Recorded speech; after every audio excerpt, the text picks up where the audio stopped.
I'm in my mid-30s. Recently, I found myself in an awkward situation with my wife's aunt that I can't easily explain away. It was an unavoidable circumstance, but I won't make excuses for it. I'm a young father, raising a newborn baby. My wife's aunt lives in the countryside, tending to a small vegetable garden. My mother-in-law is the eldest of 9 siblings, and her sister, the aunt in question, is the youngest. I've heard she and my wife grew up together, almost like sisters. Not much age difference between them.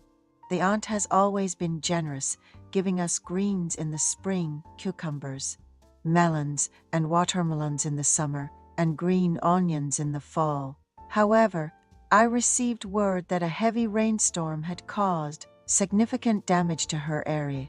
Knowing how close she and my wife are, ignoring this situation would be a big disappointment to my wife, especially now when any help would be greatly appreciated.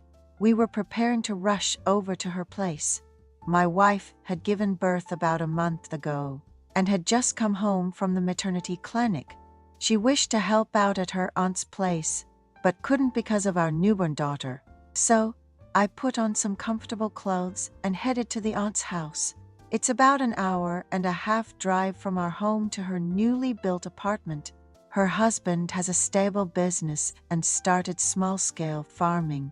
After getting a plot of land for their garden at the apartment, they found joy in farming, harvesting plenty of vegetables to share, not only with my mother-in-law, but also with us. The aunt enjoyed farming so much that she spent years looking for the right land, eventually buying a plot about 15 minutes drive from their home at the foot of a low hill.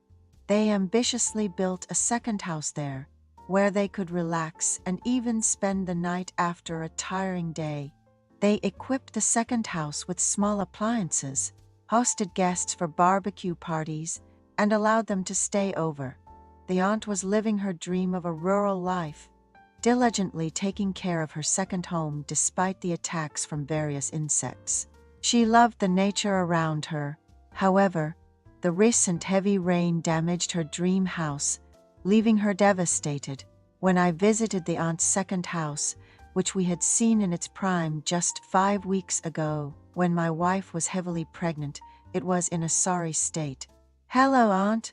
I'm here," I called out loudly. She came out wearing gloves, her usual bright demeanor dimmed by the disaster. "You've come all this way. It must have been hard with the roads being so muddy." "Thank you, and I'm sorry for the trouble," she said. The aunt, always known among her siblings for her beauty, looked worn and tired. "Where's Uncle?" I asked. "He went to the hardware store to buy some tools we need to fix up the place. He's been grumbling about how the house is a mess and how it's all because of him, insisting we build it," she replied with a slight chuckle. "Officially, they say he bought the land because he loved farming, but I know the truth. My uncle-in-law went to great lengths to build this house, primarily because of the aunt's beauty, which has caused him much distress over the years, wanting her to have a distraction in farming. They married young, and their child is now an adult. My aunt, who absolutely adores her only son, a college student, is living on his own in New York. My uncle, captivated by my young and beautiful aunt, ended up buying a farm on a whim, because she mentioned she had too much free time and wanted to take up farming. My aunt has always been known for her beauty and slim figure, often receiving compliments wherever she goes. Back when her son was younger, she used to make excuses to go out, drinking with her friends, and come home late. My uncle met my aunt through a friend, and they started dating. Soon after, they got pregnant and hurried into marriage. As a college student, my aunt was more into the party scene than her studies, often drinking daily even while dating my uncle. Then, just a few months in, they had a child, and my aunt, unable to finish her studies, would not answer calls when out and would return home at dawn, leaving my uncle constantly on. For example, it's understandable for him to be worried. Given how attractive my aunt is, especially when other men at bars want to join tables with her. My aunt feels left out seeing her friends graduate, secure jobs, and wants to blow off some parenting stress.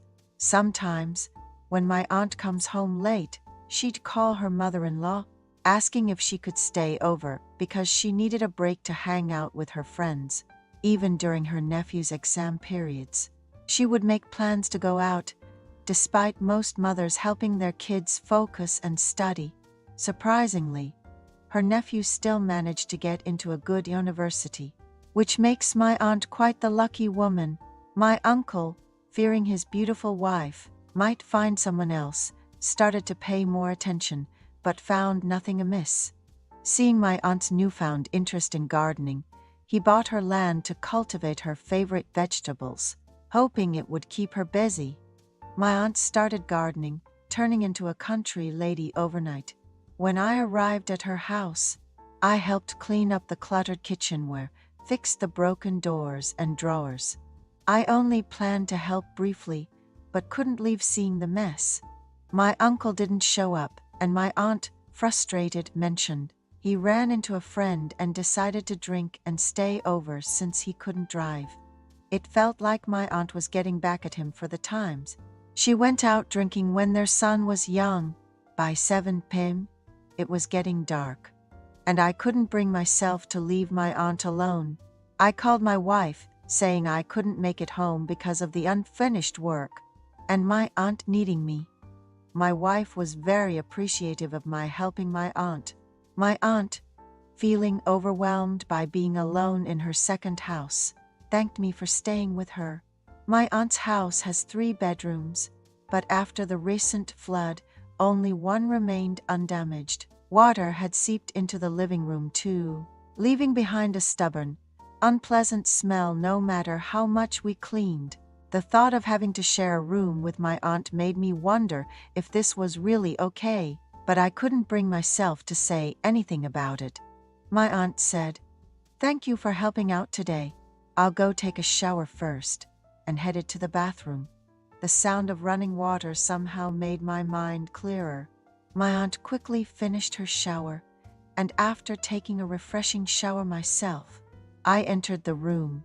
She brought out some alcohol from the refrigerator. She regretted building her house at the base of a mountain, calling it a foolish decision.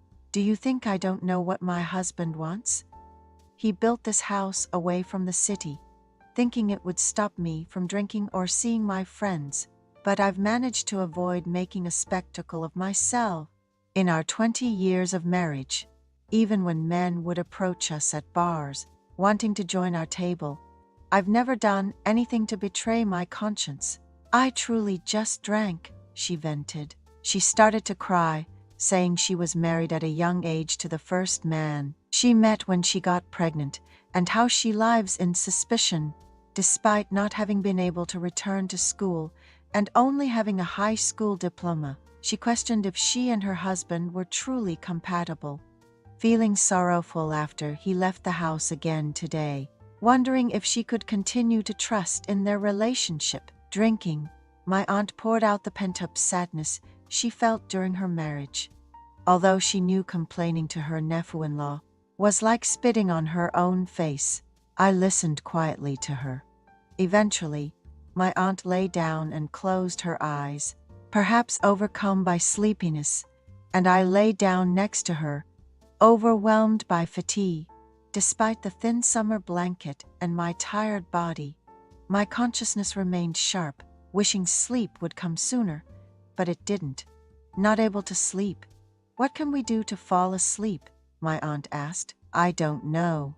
It's bothering me too," I replied. "Let's create a secret of our own," she suggested, and we spent the night tossing and turning. The encounter between someone in their early 40s and another in their mid-30s was nothing short of fantastic. My aunt shyly said, "I've only ever known one man my whole life, but now this has happened to me." Nearly a year after finding out about my wife's pregnancy and having lived as a good father, spending time with my aunt felt incredibly refreshing. The next day, despite the chaotic surroundings, My aunt lovingly prepared a meal. On the way home, after helping clean up, I told her, "Aunt, I'll visit again," and winked. My aunt continued to reach out to me afterward. Since we couldn't meet at the second house, we met on the outskirts. She jokingly said, "Emily is so lucky. Why would she leave such a healthy husband? Feeling lonely? Thanks to her, I'm living the good life, haha," praising my health while implying she wanted to see me again, though I felt sorry for my wife. Hearing my aunt's compliments made me want to spend more thrilling moments with her, as long as we weren't caught.